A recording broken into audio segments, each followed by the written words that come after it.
Hola, soy Javier Córdoba y quiero contar mi historia.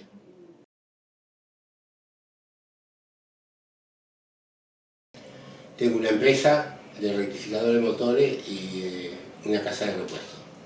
Y amo hacer los autos de carrera, ¿no? Mi nombre es Karina Giuliani, hago cirugía de cabeza y cuello, vengo desde la ciudad de Neuquén.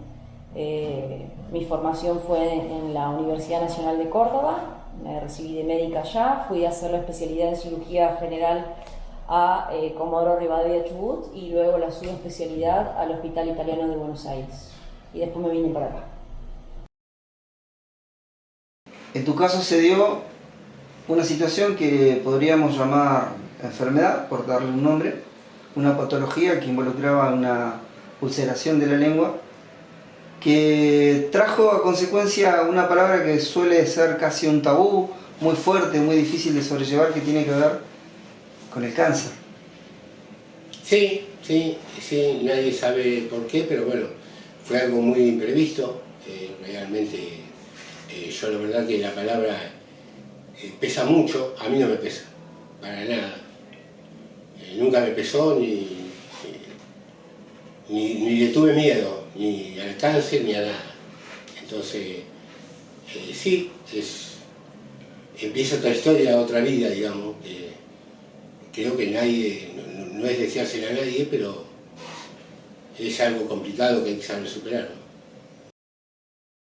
¿no? Básicamente Raúl lo que tuvo fue una ulceración en la lengua, de lo cual es siempre muy importante consultar a los odontólogos. Las causas pueden ser muy variadas según cada caso. Las ulceraciones en la lengua que no cicatrizan a los 20-30 días de su aparición siempre tienen que generar la alerta o la alarma de consultar con un especialista odontológico para descartar posible mutación celular. Y bueno, lo que él tuvo fue eso, una úlcera en la lengua que progresó con un cambio en la maduración de las células de esa zona y eso mutó a un cáncer de lengua. ¿Cuáles fueron tus primeros síntomas? Mis primeros síntomas fueron porque yo fui al dentista Andrade y fui porque me hago limpiezas en una limpieza de los dientes y él me dice, no me olvido más esas palabras, ¿no? Porque él me dice, ¿qué te pasó? ¿Tuviste algún pico de estrés? ¿Qué te pasó con el trabajo? Le dije, no, nada. Dice, sí, algo tenés. Digo, mirá, no creo que sea así, pero decime por qué.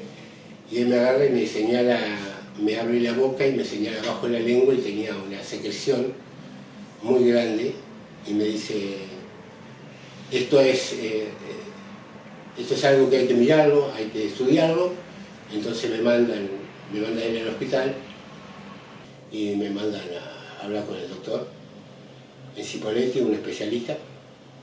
Y bueno, el doctor, voy yo ya y no me olvido más porque me mira la cara y me tenía tapado hasta acá con barbijo. Y yo me dice, a ver, abrite. Cuando me abro, él hace, me digo, ¿qué pasó? ¿Qué es? Esto es cáncer. En el caso de Javier nos sorprendió el origen en realidad. Normalmente el cáncer de lengua está muy estrechamente asociado a lo que sería el tabaquismo severo, el consumo de alcohol, de bebidas blancas sobre todo, o algunas infecciones por virus como el virus papiloma humano. Él no tiene ninguna de las tres cosas.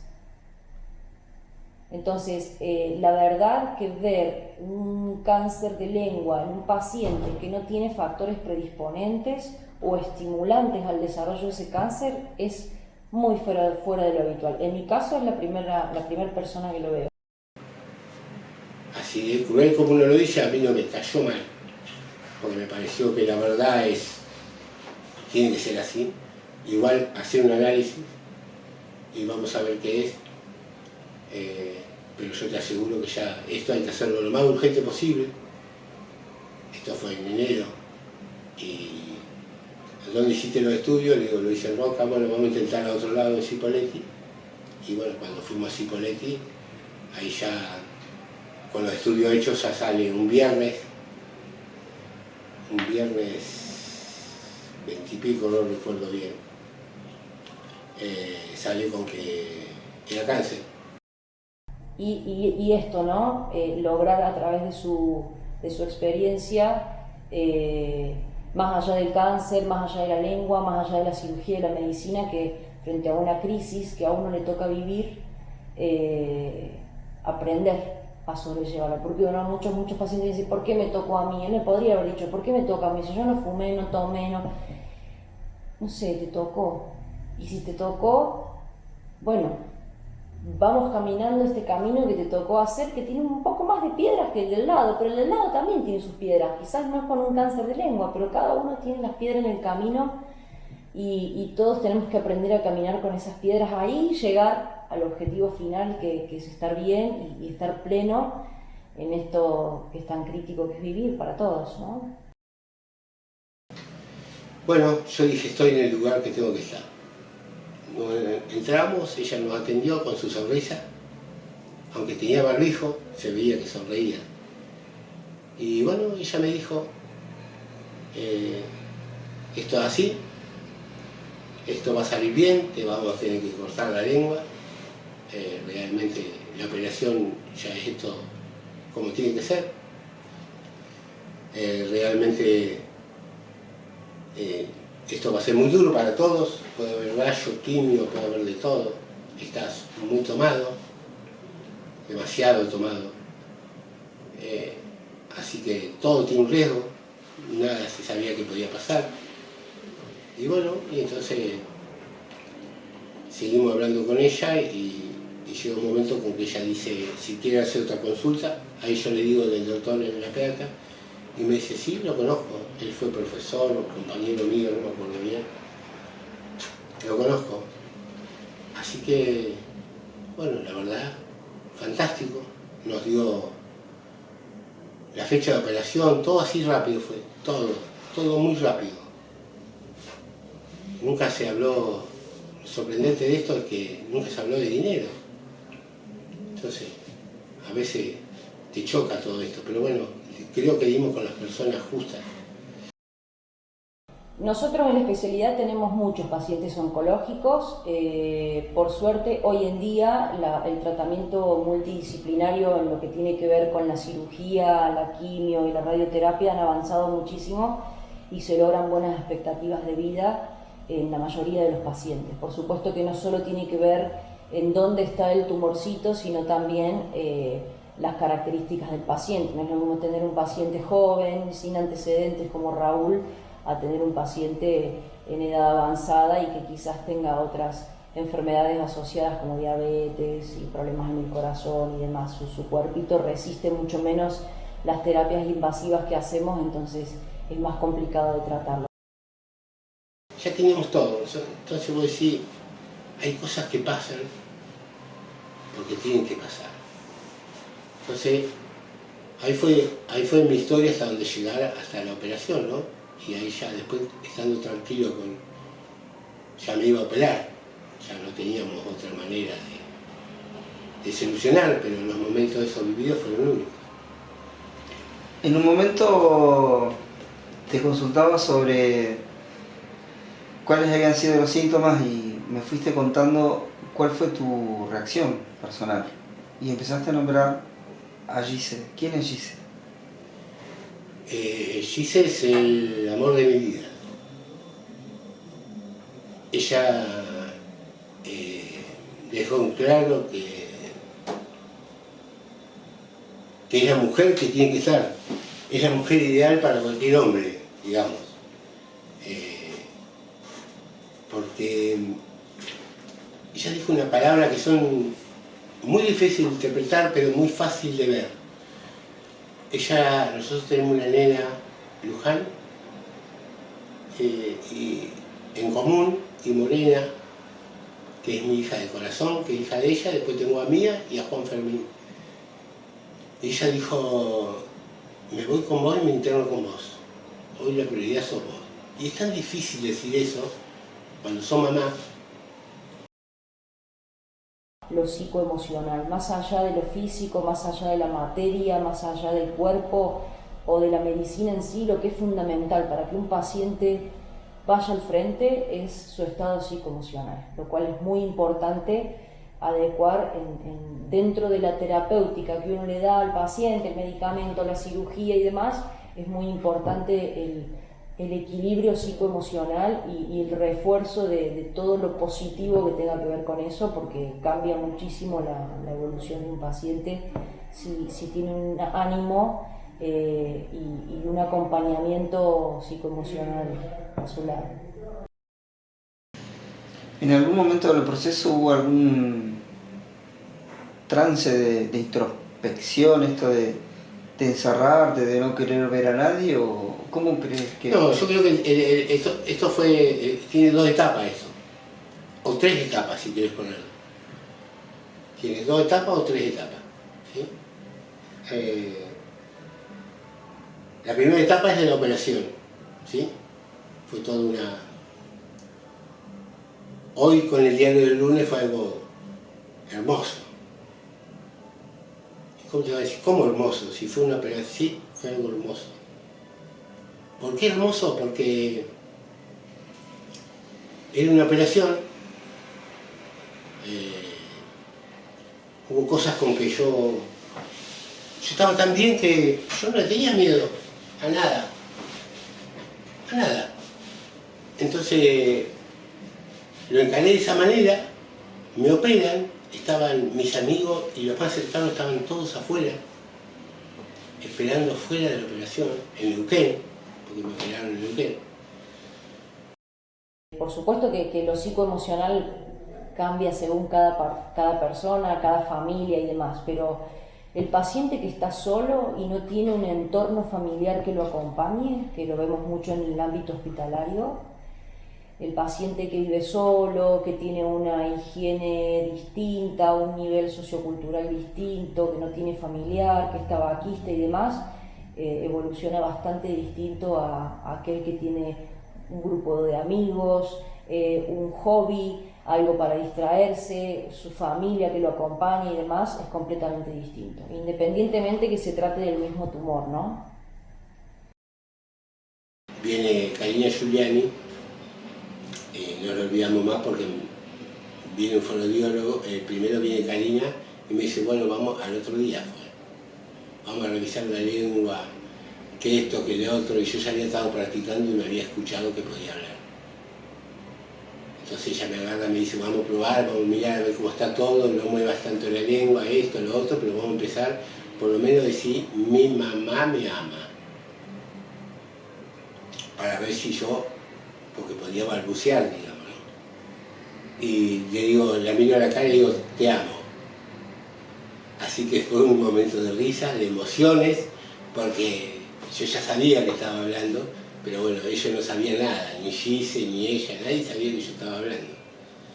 Así que bueno, el fonoaudiólogo que había venido se fue porque yo ya hablaba. Entonces fue todo tan rápido que a los 5 días me dan el alta, ya comiendo. Y de ahí empezamos con la segunda etapa. La segunda etapa es, desde el momento ese que te hacen el PET, cuando te hacen el PET me sale con que tengo 4 más me quedaron, porque lo que me operan es acá abajo, me sacaron los ganglios, ¿sí? Son 23 puntos, 28 puntos, algo así es, y me sacaron 29 ganglios, 28 ganglios, y de los 28 estaban 25 comprometidos mal, ¿sí? Entonces, todo lo que pasó en ese momento fue de que uno podía comer menos, pero fue una etapa, ¿sí? Entonces cuando hace eso, si no me hubiera salido esta parte que tenía 3 más que se habían disparado y no lo pudieron sacar, no hubiera hecho ni rayo ni quimio. Hoy estaríamos hablando que esto, nada, pero se escaparon. Entonces esperamos, teníamos un viaje previsto entre toda la familia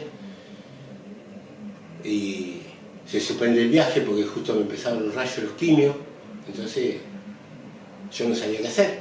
O sea, yo me quería, a la semana, 10 días yo ya estaba acá, en lo que es mi mundo, que es la rectificadora, tratando de vivir, tratando de que esto me sacara, y bueno, viniendo al trabajo me saca de todo eso, podía comer muy poco, Y bueno, hasta que empecé a comer realmente, a los 1 mes, 2 meses empecé a comer bien. Pero bueno, venía la tercera etapa. Y la tercera etapa arranca con rayo y quimio. Me hacen 2 quimios y 33 rayos. Lo primero, realmente las quimios, fue un shock, pero no la sentí tanto. Los rayos, los primeros 15 días, una barbaridad. Después de los 15 días, bueno, ahí empezó la otra historia de la vida, digamos, ¿no? Porque realmente no sabía que podía hacer tanto daño los rayos, y más acá. Y bueno, realmente fue muy duro, porque los rayos sí dejaron huella y dejaron cosas que todavía las tengo. Y adelgacé 24 kilos y no podía comer. Realmente no podía comer. Y ahí sí fue el encierro de 2 días. Ahí fue donde tuvimos nuestras cosas, nuestras experiencias de vida, porque tratamos de, no disimular, pero lo vivíamos nosotros solos. Nuestras hijas era como que no lo sabían, nuestros hijos que están lejos, mi hijo y mi hija que están lejos, Juan y mía, están estudiando, yo tampoco los quería preocupar. Entonces no quería tampoco que fuera así, que fuera una preocupación para ellos. Entonces me quedé encerrado 2 días porque no podía comer, no podía tragar, no podía tomar agua. Y un dolor que es insoportable, ¿no? Es algo que hay que vivirlo para saberlo, no lo tienen que vivir porque realmente es algo horrible. Pero bueno, ahí yo estuve encerrado 2 días y no comía, no tomaba agua, lo único que hacía era devolver cosas con mucha saliva. Y en un momento Gise me cocina una comida y yo me quedo en la mesa y le digo que es una mierda esa comida. Entonces a veces esas cosas sirven porque nos hizo más fuerte. ¿Por qué? Vos decís, pero ¿cómo? Yo creo que tiene otra pareja capaz que hubiera discutido, hubieran separadose. Ella acudió a la madre, otra genia. La madre vino y me hizo pollo a la portuguesa, me parece.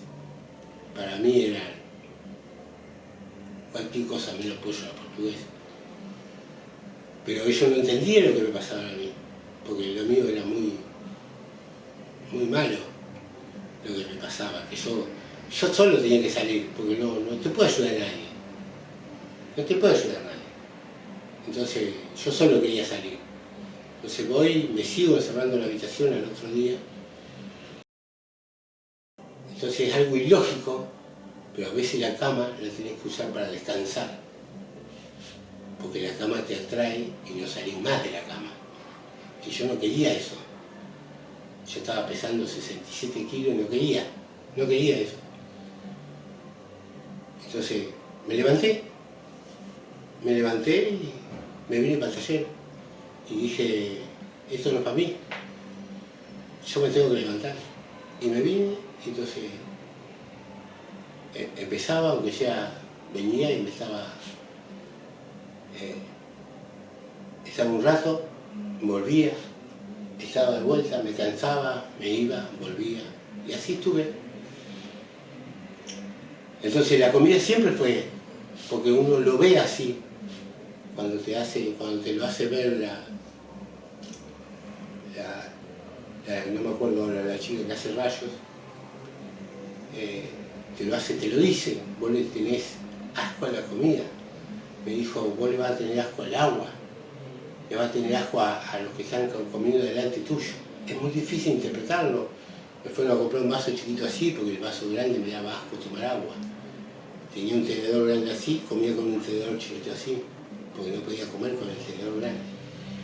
Entonces todas esas cosas, a veces no las podés contar o no podés decir porque es tremendo, porque no puede ser que esta cabeza te lleve a todo eso, ¿no? La cabeza cómo te maneja todo. Entonces ahí me di cuenta un montón de cosas. Y vos agarrás y decís, che, ella se enojó.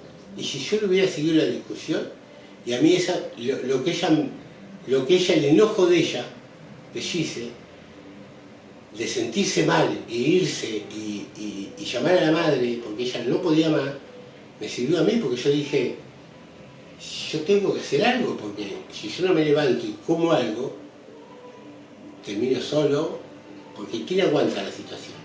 Nadie. Entonces eso es una experiencia que uno tiene que pasarlo para ver cómo se reacciona. Porque no solamente el cáncer te ataca y te come el cuerpo, también te come el cerebro. También te come lo que estás pensando, lo que puedes llegar a decir, el daño que se hace. Hay un montón de cosas atrás de todo esto que hay que vivirlo, ¿no? Bueno, me decías que no hubo un encierro mayor a 2 días y como que en algún punto hubo un quiebre que te llevó a salir, decir, estar encerrado, no comer, no es lo mío, tengo que hacer algo. ¿Esto también llevó a algún grupo de autoayuda o alguna persona que vos pudieras sentir alguien en quien identificarte por lo que estaba pasando y de alguna forma, no sé si decir consolar, pero tratar de apoyarse, o solamente te refugiaste en los quehaceres de trabajo, por ejemplo? No, yo solamente no. ¿En quién no? En nadie. Me negué totalmente a psicólogos, es un pensamiento de cada uno, está bien o está mal, no lo sé, yo me negué, como me negué al dolor me lo negué totalmente, el dolor era insoportable, tengo igual el dolor muy arriba, digamos. Entonces había opciones como la morfina y yo no la iba a tomar como una opción. No tenía ganas que fuera una opción. Había algún medicamento también y no había opciones. Entonces no me aferré a eso, me aferré al trabajo, digamos, a lo que yo amo. Realmente mi terapia fue por otro lado.